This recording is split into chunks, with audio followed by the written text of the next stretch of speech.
7:56 de la mañana, y a esta hora saludamos. Aprovechemos este tema para este invitado que tenemos y cerrar este bloque con el tema de elecciones y transparencia. José Antonio de Gabriel, jefe adjunto de la misión de observación electoral de la Unión Europea, que esta misión ya regresó a Colombia, ya a solo 18 días de esa primera vuelta presidencial. Don José Antonio de Gabriel, bienvenido a RCN Mundo. Hola, muy buenos días y muchas gracias por su invitación. Ustedes regresan a solo 18 días de esa primera vuelta presidencial en un ambiente enrarecido, con muchos llamados por parte de los partidos políticos y colectividades de dudas en cuanto a la transparencia de las elecciones por lo que pasó el 13 de marzo. ¿Cómo analizan ustedes y qué se debe hacer para garantizar esa tranquilidad de las colectividades políticas de cara a esa primera vuelta presidencial? Yo creo que lo más importante siempre es la información, es decir, información. ¿Qué se está haciendo? ¿Cómo se están preparando estas elecciones presidenciales? Desde luego hay que aprender de los errores cometidos en las legislativas y básicamente fueron unos errores que afectaron al preconteo, es decir, a la transmisión provisional de los resultados, que luego no afecta en la atribución de las curules en el Senado y en la Cámara, que se han ido realizando, como es habitual en Colombia, en el escrutinio. Por lo tanto, yo creo que es muy importante que la registraduría dé a conocer a la ciudadanía y a los partidos políticos qué medidas han adoptado para mejorar la transmisión de los resultados provisionales y también los escrutinios en estas elecciones. Don José Antonio, ¿y qué llamado se le podría hacer a los partidos políticos para este cierre de campaña, para las cabezas políticas, para los candidatos específicamente a 18 días de las elecciones del próximo 29 de mayo?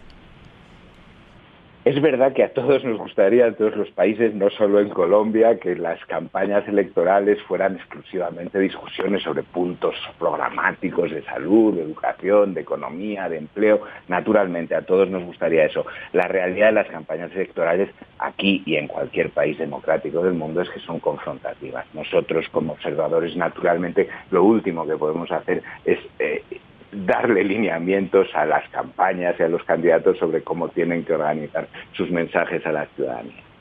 Lo que sí creo que es importante para los partidos políticos y para los candidatos de cara a las elecciones presidenciales es que, como hicieron para las legislativas, pues hagan sus preparativos de representantes en las mesas y en las comisiones de escrutinio para que aprovechen los mecanismos de transparencia que sí existen en el sistema electoral colombiano y que fueron justamente los que permitieron identificar rápidamente las discrepancias entre el preconteo y los resultados ya que iban saliendo en los escrutinios. La misión de observación electoral de Colombia había hecho varios llamados a las autoridades, a la Procuraduría en este caso, para investigar a los funcionarios colombianos, a los alcaldes y mandatarios regionales que estuvieran participando directamente en política. Usted sabe que eso en Colombia está prohibido por las leyes colombianas, por la Constitución. No se puede que un funcionario en un cargo participe en política. Y hay una polémica por una decisión que tomó la Procuraduría frente a varios mandatarios regionales. Ustedes, como misión de observación, ¿cómo ven eso? ¿Deben hacer ese llamado en estas fechas a no participar en política y, por supuesto, apartar de los cargos para investigar lo que haya que investigar? Desde luego nosotros lo que no podemos hacer es entrar a valorar la decisión de una autoridad judicial, o en este caso de la Procuraduría colombiana.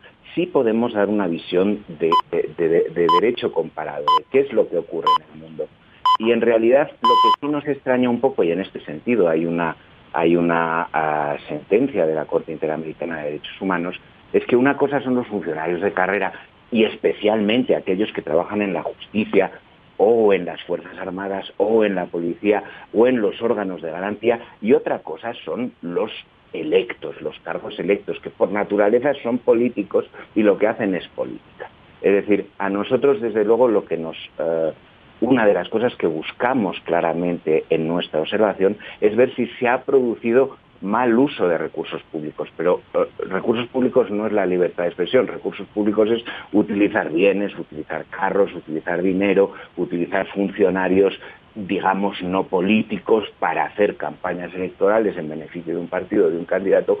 Otra cosa es sencillamente opinar sobre los temas de la política o tomar posicionamientos en lo que se refiere a las campañas electorales. En este sentido, la decisión de la Corte Interamericana de Derechos Humanos, precisamente sobre Colombia y precisamente sobre las atribuciones de la Procuraduría, lo que hacía era señalar una diferencia clara entre los cargos electos políticos que hacen política y aquellos otros funcionarios que no lo hacen. Y de hecho, la Constitución colombiana lo que establece son limitaciones muy claras para los militares, clarísimas, y también muy claras para aquellos funcionarios que trabajan en seguridad o en justicia o en órganos de garantías.